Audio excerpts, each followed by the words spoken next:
Pilgub Jateng, rawan terjadi perpecahan. Ketua MUI Jateng, imbau masyarakat tetap jaga kesatuan dan persatuan.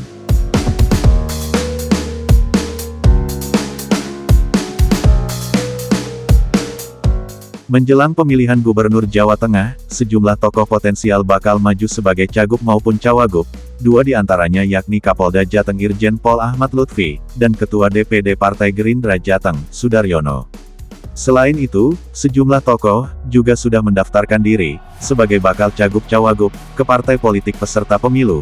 Salah satunya, mantan wali kota Semarang, Hendrar Prihadi yang akrab disapa Hendi, mendaftarkan diri sebagai balon gubernur Jateng dari PDI Perjuangan.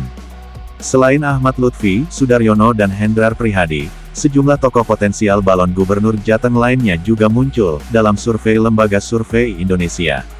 Yang masuk survei yakni, Ketua Umum Partai Solidaritas Indonesia, yang juga putra Presiden Jokowi, Kaesang Pangarep, kemudian Ketua DPD PDIP Jateng, Bambang Wuryanto alias Bambang Pacul Bupati Kendala yang juga Wakil Sekjen Partai Golkar, Diko Ganinduto, dan mantan Wakil Gubernur Jateng, Taj Yassin Maimun.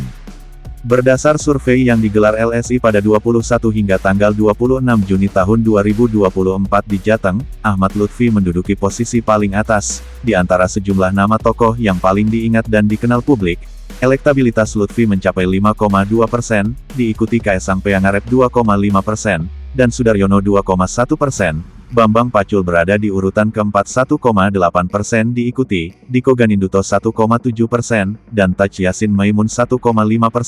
Survei dilakukan kepada 1.200 responden warga Jateng, dengan tingkat kesalahan 2,8%, pada tingkat kepercayaan 95%. Melihat peta politik Pilkada Jateng tersebut, tidak menutup kemungkinan akan terjadi pertarungan sengit. Bisa jadi, rivalitas antara Presiden Jokowi dan PDI Perjuangan dalam Pilpres akan terulang kembali di Pilkada Jateng. Bahkan, event 5 tahunan tersebut dikhawatirkan akan menimbulkan perpecahan di tingkat masyarakat.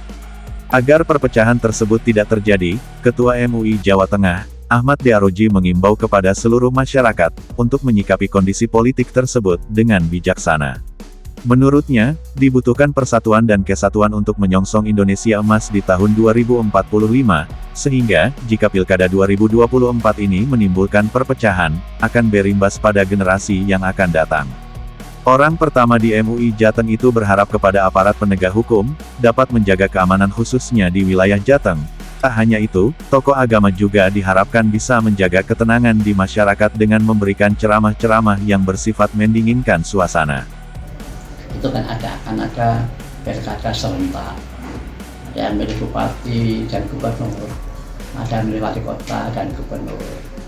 Itu dalam kondisi begini biasanya ada dinamika, ada ya pantaslah, wajar kalau orang ingin terpilih kemudian dia melakukan move langkah tertentu yang itu mungkin tidak sejalan dengan yang calon yang lain.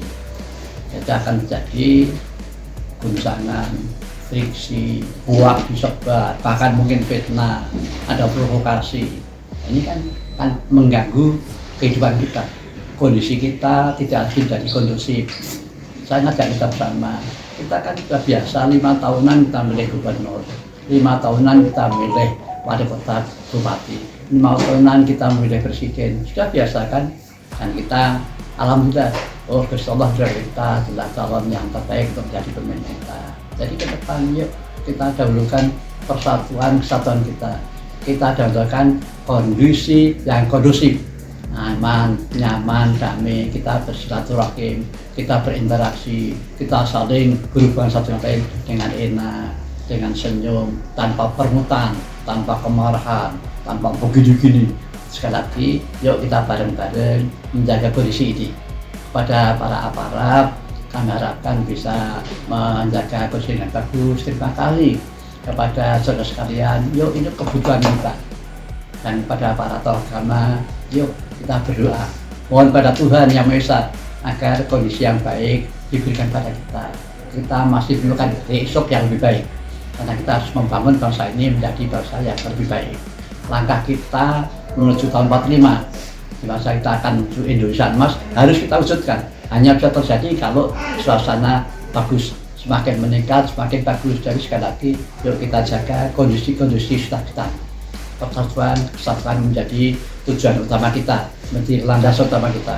Jadi yuk kita hindari hal itu. Tolong jangan gampang-gampang men-share berita yang itu hoax, yang itu fitnah, yang itu adu domba, jauh itu. Yuk kita ini kan satu, kita bersatu untuk satu tentang besok Indonesia menjadi bagus. Terima kasih. Assalamualaikum warahmatullahi wabarakatuh.